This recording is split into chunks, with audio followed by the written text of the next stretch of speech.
Trojan family, what's going on? Ryan Dyrett here with the USC LAFB show. Hope everyone is doing well. I want to talk a little transfer portal with you. On3, their transfer portal account just dropped the top Big Ten transfer portal commitments of this cycle. And I know USC fans have not been overly thrilled with this portal class. I think they're ended up ranked, I want to say 51st portal class, somewhere in that range, 45 to 55. I can't remember the exact number. I should have it in front of me. My apologies.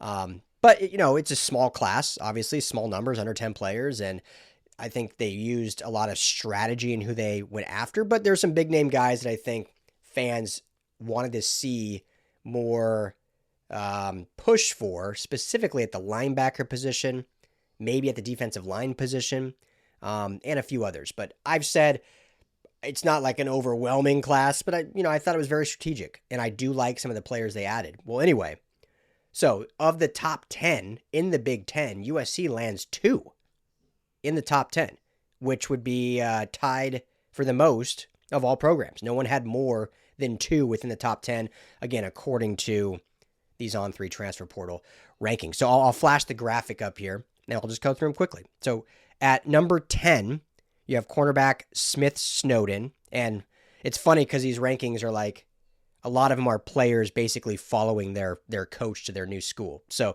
Smith Snowden, cornerback, goes from Utah to Michigan, where Kyle Whittingham, his former coach, ultimately went to coach. Wide receiver Terrell Anderson, number 9, from NC State to SC. Talked about him when he happened. I thought this was a really good get.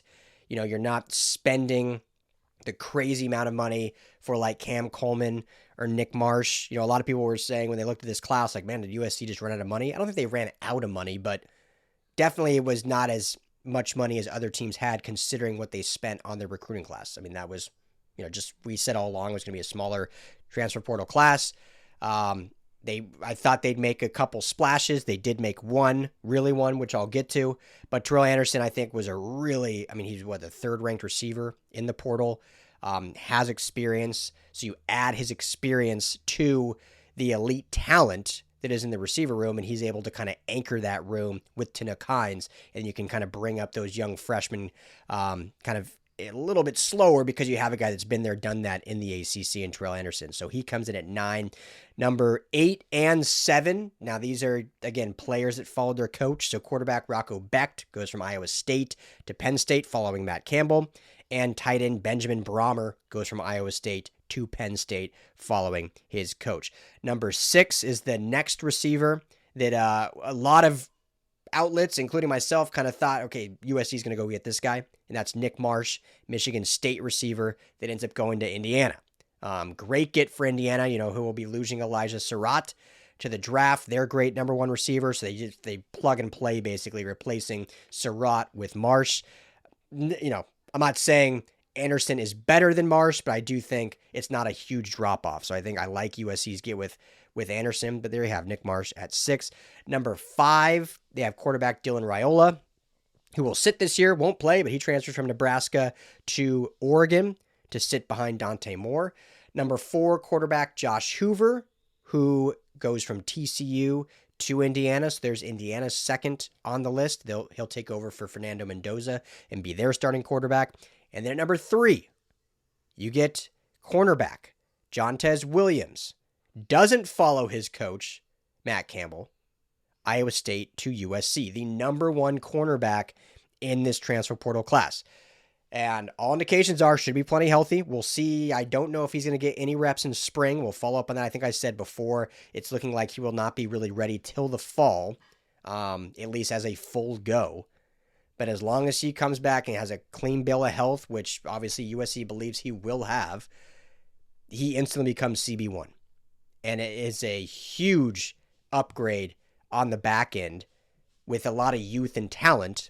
But similar to Terrell Anderson, you now have a veteran presence who's logged a lot of snaps and logged a lot of production at cornerback to be your anchor on the back end in this new Gary Patterson system. So Jontez Williams was a home run get. Everyone likes to kind of not everyone, but a lot of people like to gloss over that when they're not liking USC's class. Like, that was arguably their number one need in the portal was cornerback, and they went and got the number one cornerback. So comes in at number 3 overall for Big Ten commits. Number 2, Coy Parrish from Minnesota to Oregon. Great get for Oregon.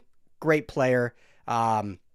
Minnesota kid ends up ultimately going somewhere that, will have a better likelihood to go far in the playoff, and I think he got a little bit more on NIL out of it as well.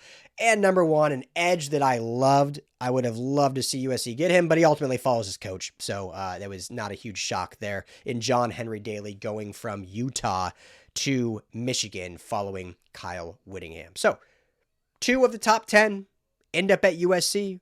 I think you get also solid guys in Van Sumeren, the Michigan State defensive tackle that will be great in Gary Patterson's 4-2-5 scheme against the run. Very productive defensive lineman. And I think Devin Bryant, the linebacker from Washington, is going to be better than people maybe expect. Again, I'm not calling him the next starting linebacker, the next 5'5", but he will have a role in certain run down situations. And he was a great run stuffing linebacker that can play that role to a T and be able to spell Jaden Walker and Desmond Stevens and other backers that will be on the field. So, a strategic class, but still landed 2 of the top 10 in the Big Ten. So, love to see it. Let me know your guys' thoughts. Again, there's been some good discourse on the transfer portal class. A lot of people disappointed. A lot of people not necessarily upset, but just say, hey, it's underwhelming. And then I think some saying, yeah, I see the strategy. I see the strategic additions here, and I see that there's just a lot of faith in the roster, maybe more so than the public eye has led on. So let me know your thoughts on that. Hit that like and subscribe button, and stay tuned for a quick note from our friends at Sleeper. Appreciate you, family, as always. Fight on. What's up, Trojan family? Got to tell you about a quick update from our friends over at Sleeper. Remember, they're the number 1 sports app and absolutely fantastic for fantasy and daily fantasy, but they've just added a fantastic new features, and they've launched team picks. So now you can choose winners of each game out there, whether it's NBA, MLB. I know football's over. It's coming back soon. Don't worry. NHL, all those. And you just pick the team winner of each of those games. So here in Los Angeles, Lakers, whoever they're playing next. Do you pick the Lakers? Do you pick their opponent? Dodgers season just around the corner. Are you picking the Dodgers, or are you picking their opponent? It's that easy, it's that simple, and it's that much fun. So aside from fantasy, aside from the daily fantasy pick'em, now you can do the team picks that they just launched. So download the Sleeper app today, number 1 sports app. Go and check it out and have a ton of fun, and make sure to keep it right here at USC LAFB.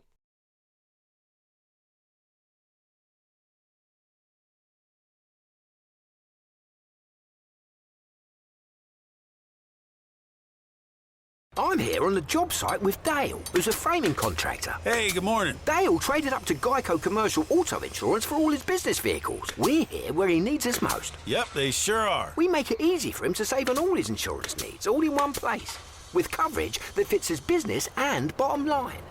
Oh, I shouldn't have looked down. It's all right. We're so far up here. Look at me. Take a deep breath. No, I'm good. So good. Get a commercial auto insurance quote today at geico.com and see how much you could save. It feels good to Geico. If you like the show, please take a moment to rate, review, and subscribe. It really does help the show to grow. Thank you for listening.